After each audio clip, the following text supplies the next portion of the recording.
All right, good afternoon, class. Here is the review for chapter, that's the W. I'm going to start that over again. Review,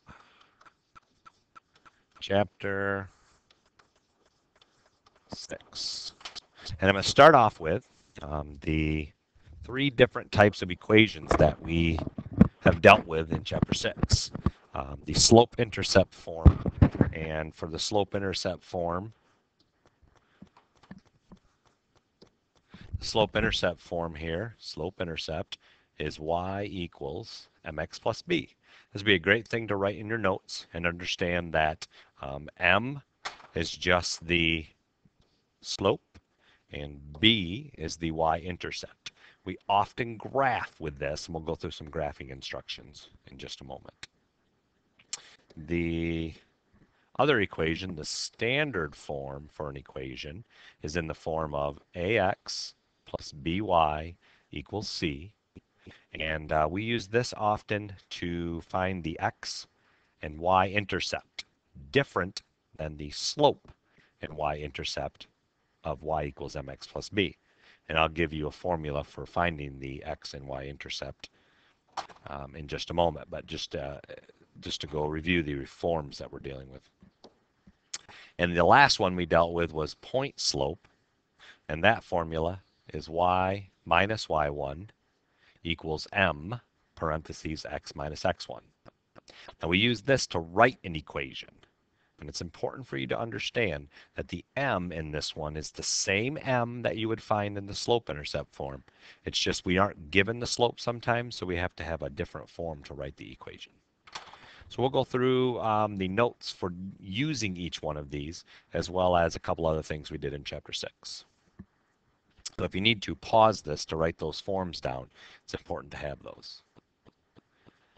The first thing we did is graphing an equation when it's written y equals mx plus b. You start at b on the y-axis, cover up part of this. You start at b on the y-axis. So whatever number is in place of b on your y-axis is going to be a point. You're going to place a point there. Then we have to interpret what the slope is. Now remember, m is the slope. This is your slope. And we typically write that as a fraction. There are two different types of slopes you can have. You can have a positive slope or you can have a negative slope. If you have a positive slope, you'll always go up and to the right. If you have a negative slope, you'll always go down and to the right. Notice they both go to the right, and the only way that you're going to have a different direction to go is if you're going down for a negative slope. Always go to the right. After you've determined which way to go for the slope, you just place a point on the graph from B using the slope. And then you just simply draw a line through the point. These are notes. You can change these notes. You don't have to write them exactly how I do. If you have a better interpretation of how you would do positive and negative slope, you can write it on there, and it can be in your notes, and you can use it on the test. We'll be going over some examples in class of how to do this. So make sure you have these in your notes. Pause if you need more time. The second equation that we dealt with the standard form, ax plus by equals c. Now notice that x and y are on the same side, and we use this form to find the x-intercept and the y-intercept. To find the x-intercept, we're going to set y equal to 0 and solve for x. That will be the x-intercept, meaning that's where it crosses the x-axis. So x-intercept is a point on the x-axis, just like the y-intercept is a point on the y-axis. And you find the y-intercept by setting x equal to 0 and solve for y. So again, these would be notes that you could use, and we will be going over some examples of these in class tomorrow. All right, writing an equation. This is where we're going to use that point slope formula, the third type of equation. And quite often, the slope is not given. If it is given, then the green part on here you can ignore, and you can just use whatever they give you the slope to be in for the equation. So if you do have to find the slope, you have to do the green part, which is y2 minus y1 over x2 minus x1. So that is the part that sometimes we have to do this part right here, y2 minus y1 over x2 minus x1. Then that just simply goes right here for m in the point slope form. Then they typically give you a point, and that point, x1, will just go right here in the equation. y1 will go right there in the equation, and then you just simply substitute those in, and that is your equation. So that's using the point slope formula. So we've now used all three formulas, and those are the notes for using those three formulas. Now, we dealt with parallel lines, and you may already have these notes, but for parallel lines, when they want you to write a new equation, we need to know what the slope of the given line is.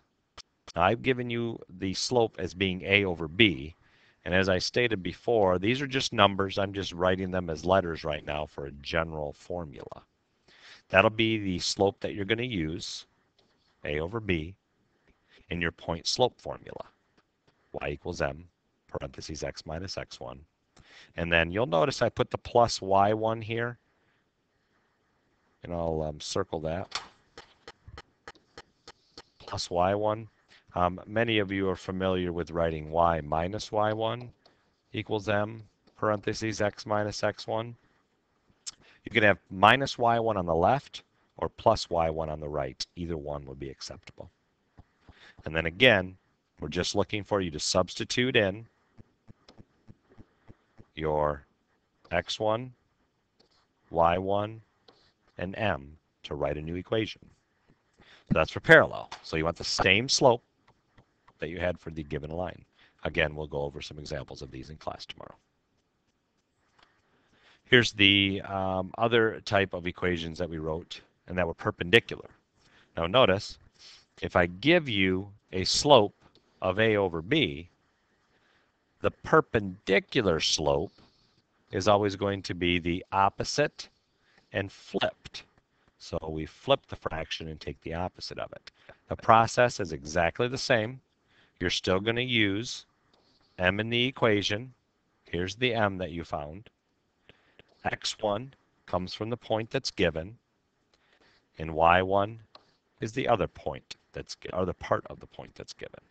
So again, we're just doing the same thing, writing an equation and substituting information in to the point slope formula. We also talked about vertical lines and horizontal lines. A vertical line is in the form of x equals a number and has an undefined slope. So there should be a comma here, undefined slope. And a horizontal line is y equals a number. There should be a comma there, and the slope equals 0. So an example of a vertical line would be x equals 3. So you would go to x equals 3 and just draw. I'm going to start that over again. Go to x equals 3 and draw a vertical line. An example of a horizontal line would be y equals, say, -4. So on our graph, we would go to -4 and draw a horizontal line, and that's a graph for it. So we also talked about those. That was earlier on in the lessons, but I just wanted to throw that up there as a review. And the last thing we did two things. We did the scatter plots. So to do scatter plots, you graph the scatter plots. Just take that from a table.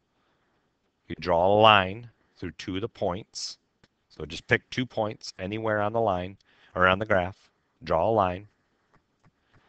You're going to find the slope between those 2 points. So remember, slope y2 minus y1 over x2 minus x1. And then use the point slope formula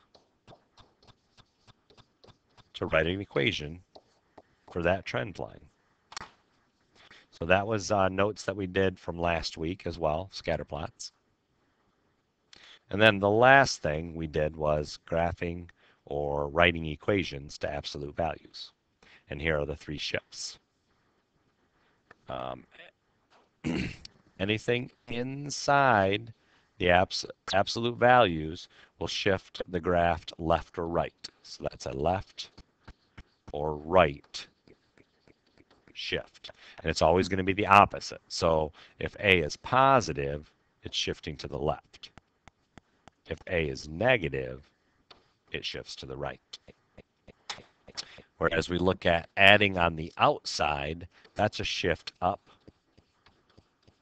or down. And if B is positive, meaning that outside number is a positive, then we're shifting the V up. If B is negative, we're shifting it down.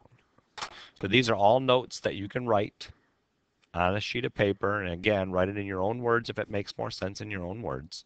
You can have no examples on it, but you can use that on the test. I would suggest having them written so you could use them for review tomorrow, and then we can okay or change some notes if need be before the test on Wednesday. So that's it for today. You guys don't forget to take the homework quiz over section 6-7, and we will plan on seeing you in class tomorrow.